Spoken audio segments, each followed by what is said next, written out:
Hello, ഇന്ന് ഞാനിവിടെ വന്നിരിക്കുന്നത് ഒരു വെറൈറ്റി ബ്രേക്ക്ഫാസ്റ്റ് റെസിപ്പി ആയിട്ടാണ് കേട്ടോ. നമ്മളിത് ബ്രേക്ക്ഫാസ്റ്റിന് ഉണ്ടാക്കുകയാണെന്നുണ്ടെങ്കിൽ പിന്നെ ഇതിലേക്ക് കറികളൊന്നും ഉണ്ടാക്കേണ്ട ആവശ്യമില്ല. നമ്മുടെ വീട്ടിലുള്ള ചേരുവകൾ മതി കേട്ടോ അത് ഉണ്ടാക്കാൻ. പിന്നെ ബ്രേക്ക്ഫാസ്റ്റിന് മാത്രമല്ല, നമുക്ക് ഈവനിങ് സ്നാക്കായിട്ട് സെർവ് ചെയ്യാൻ പറ്റുന്ന നല്ലൊരു ഡിഷ് തന്നെയാണിത്. അപ്പോൾ ആദ്യം തന്നെ ഇത് ഉണ്ടാക്കാൻ വേണ്ടിയിട്ട് ഇപ്പോൾ ഞാനിവിടെ 1 കപ്പ് റവയാണ് കേട്ടോ എടുത്തിട്ടുള്ളത്. ഇത് വറുക്കാത്ത റവയാണ്. ഇനിയിപ്പോൾ വറുത്ത റവയാണെങ്കിലും പ്രശ്നമൊന്നുമില്ല. പിന്നെ ഇതിലേക്ക് ഒരു ചെറിയ ക്യാരറ്റ് ഗ്രേറ്റ് ചെയ്തതാണ് ചേർക്കുന്നത്. പിന്നെ ഒരു പച്ചമുളക് ചെറുതായിട്ട് വട്ടത്തിൽ കട്ട് ചെയ്തതും കൂടെ ചേർത്തിട്ടുണ്ട്. പിന്നെ കുറച്ച് മല്ലിയില, 2 ടേബിൾ സ്പൂൺ മല്ലിയില ഇട്ട് കൊടുക്കുന്നുണ്ട്. പിന്നെ ഒരു തക്കാളിയുടെ പകുതിയാണ് കേട്ടോ, അത് ചെറിയ പീസായിട്ട് കട്ട് ചെയ്തിട്ടാണ് ചേർക്കുന്നത്. ഒരു കുഞ്ഞു തക്കാളി എടുത്താലും മതി. പിന്നെ ആവശ്യത്തിന് ഉപ്പും കൂടെ ഇട്ട് കൊടുക്കുക. ഇനി ഇതിലേക്ക് 1 ടീസ്പൂൺ കുരുമുളക് പൊടിയും 1/4 ടീസ്പൂൺ ഗരം മസാല കൂടി ചേർക്കുക. എന്നിട്ട് ഇത് നല്ലപോലെ ഒന്ന് മിക്സ് ചെയ്തെടുക്കുക കേട്ടോ. ഇനിയിപ്പോൾ നമ്മൾ ഇതിലേക്ക് നല്ല തിളച്ച വെള്ളം വേണം കേട്ടോ ചേർക്കാൻ. അങ്ങനെ ചേർക്കുകയാണെന്നുണ്ടെങ്കിൽ റവ നന്നായിട്ടൊന്ന് കുക്കായി കിട്ടും. അപ്പോൾ ഞാനിവിടെ 1.5 കപ്പ് വെള്ളം എടുത്തിട്ടുണ്ട് കേട്ടോ. അപ്പോൾ നമ്മൾ വെള്ളം നോക്കിയിട്ട് വേണം ചേർക്കാൻ. കുറേശ്ശെയായിട്ട് ഒഴിച്ച് മിക്സ് ചെയ്തെടുത്ത് നോക്കിയാൽ മതി, ഒന്നിച്ചൊഴിച്ച് മിക്സ് ചെയ്യണ്ട. അങ്ങനെയാണെന്നുണ്ടെങ്കിൽ ചിലപ്പോൾ വെള്ളമൊക്കെ അധികം ആവാൻ സാധ്യത ഉണ്ട്. അപ്പോൾ ഒരു 2-3 പ്രാവശ്യമായിട്ട് ഒഴിച്ച് മിക്സ് ചെയ്തെടുക്കുക. അപ്പം ഞാൻ ഈ ഒരു പരുവത്തിലാക്കി എടുത്തിട്ടുണ്ട്. ഇതിപ്പോൾ 1.5 കപ്പ് വെള്ളമാണ് കേട്ടോ ചേർത്തിട്ടുള്ളത്. അപ്പം നമ്മൾ എടുക്കുന്ന റവക്കനുസരിച്ച് ചേർക്കുന്ന വെള്ളത്തിൽ വ്യത്യാസം വരും. ഇനി ഇതുപോലത്തെ ഒരു ഉണ്ണിയപ്പച്ചട്ടി ചൂടാക്കിയിട്ടുണ്ട്. അപ്പോൾ അതിലേക്ക് കുറച്ച് ഓയിലൊന്ന് ഒഴിച്ചു കൊടുക്കുക. ഈ ഓയിൽ കൊണ്ട് തന്നെ നമ്മൾ ഉണ്ടാക്കി വെച്ചിട്ടുള്ള മിക്സ് മുഴുവൻ നമുക്ക് കുക്ക് ചെയ്തെടുക്കാൻ പറ്റും കേട്ടോ. ഇതിലേക്ക് ഓരോ ടീസ്പൂൺ മാവ് ഒഴിച്ചിട്ട് നമ്മളൊന്ന് കുക്ക് ചെയ്തെടുക്കുകയാണ് വേണ്ടത്. ഞാനിപ്പോൾ ഇതിലേക്ക് വെളിച്ചെണ്ണയാണ് കേട്ടോ എടുത്തിട്ടുള്ളത്. അപ്പോൾ നമ്മൾ ആൾറെഡി തിളച്ച വെള്ളം ചേർത്ത് റവ മിക്സ് ചെയ്തതുകൊണ്ട് തന്നെ റവ കുക്കായിട്ടുണ്ട്. ഇനി നമ്മളിത് അധിക സമയമൊന്നും വേവിക്കേണ്ട ആവശ്യമില്ല. കുറച്ച് സമയം കൊണ്ട് തന്നെ ഇത് കുക്കായിട്ട് കിട്ടും.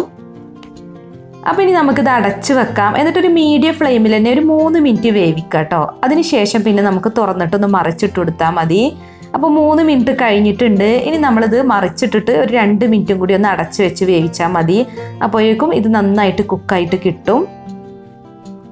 അപ്പോൾ നമ്മളിനി ഇതിലോട്ട് ഓയിലൊന്നും ഒഴിക്കേണ്ട ആവശ്യമില്ല കേട്ടോ. ബാക്കിയുള്ളത് നമുക്ക് ഇതേ ഓയിൽ തന്നെ വേവിച്ചെടുക്കാൻ പറ്റും.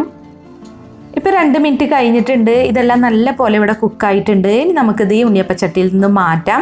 എന്നിട്ട് ബാക്കിയുള്ളതും ഇതുപോലെ തന്നെ കുക്ക് ചെയ്തെടുക്കാം. ഞാനിപ്പോൾ 3 ട്രിപ്പിലാണ് കേട്ടോ ഇതെല്ലാം വേവിച്ചെടുത്തിട്ടുള്ളത്.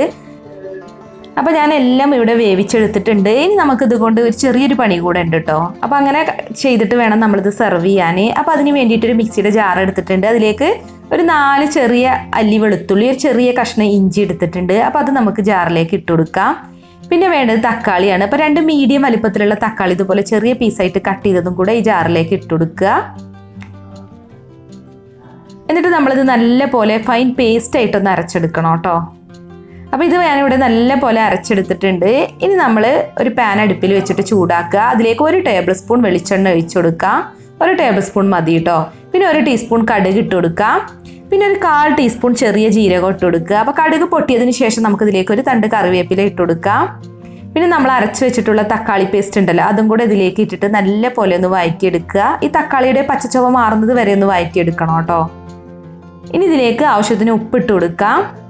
പിന്നെ ഒരു ടീസ്പൂൺ കുരുമുളക് പൊടി ചേർക്കുന്നുണ്ട്. പിന്നെ കായപ്പൊടി കേട്ടോ, നമ്മൾ സാമ്പാറിലൊക്കെ ചേർക്കുന്ന കായപ്പൊടി ഉണ്ടല്ലോ, അതൊരു പിഞ്ച് ചേർക്കുക. അപ്പോൾ നല്ലൊരു ഫ്ലേവറാണ്. പിന്നെ ചേർക്കേണ്ടത് 1 ടേബിൾ സ്പൂൺ ടൊമാറ്റോ സോസാണ് കേട്ടോ. അപ്പം നമ്മൾ ടൊമാറ്റോ സോസും കൂടെ ഇതിലേക്ക് ചേർത്ത് കഴിയുമ്പോൾ നല്ലൊരു ഫ്ലേവറും ടേസ്റ്റുമാണ്. ടൊമാറ്റോ സോസ് ചേർത്തിട്ട് ഇതെല്ലാം നന്നായിട്ടൊന്ന് ഇളക്കിയെടുക്കുക. അതിനുശേഷം നമ്മൾ നേരത്തെ വേവിച്ച് വെച്ചിട്ടുള്ള ബോൾസ് ഇതിലേക്ക് ഇട്ടിട്ട് ഒന്നും കൂടെ ഒന്ന് ഇളക്കിയെടുക്കുക കേട്ടോ. അപ്പോൾ ഈ ബോൾസുമ്പോൾ നന്നായിട്ട് മസാലയൊക്കെ പിടിക്കണം. ഇനി ഇതിലേക്ക് കുറച്ച് മല്ലിയില ചെറുതായിട്ട് കട്ട് ചെയ്തതും കൂടെ ഇട്ട് കൊടുക്കാം. അപ്പോൾ ഇത്രയേ ഉള്ളൂ, നമ്മുടെ അടിപൊളി വെറൈറ്റി ബ്രേക്ക്ഫാസ്റ്റ് റെസിപ്പി ഇവിടെ റെഡി ആയിട്ടുണ്ട് കേട്ടോ. അപ്പോൾ നമുക്കിതിലേക്ക് കറികളൊന്നും ഉണ്ടാക്കേണ്ട ആവശ്യമില്ല. അതിങ്ങനെ തന്നെ കഴിക്കാൻ നല്ല ടേസ്റ്റാണ്. നല്ല ടേസ്റ്റി ആയിട്ടുള്ളൊരു ബ്രേക്ക്ഫാസ്റ്റ് റെസിപ്പിയാണ്. അപ്പോൾ നിങ്ങളൊന്ന് ട്രൈ ചെയ്ത് നോക്കണം കേട്ടോ. അപ്പോൾ വീഡിയോ കണ്ടിട്ട് ഇഷ്ടമായി എന്നുണ്ടെങ്കിൽ ഒന്ന് ലൈക്ക് ചെയ്യുക, ഷെയർ ചെയ്യുക. അതുപോലെ നിങ്ങളുടെ വിലയേറിയ അഭിപ്രായങ്ങൾ കമൻറ്റ് ചെയ്യാനും മറക്കരുതേ. അപ്പോൾ മറ്റൊരു അടിപൊളി റെസിപ്പിയുമായി നമുക്ക് വീണ്ടും കാണാം. Thank you.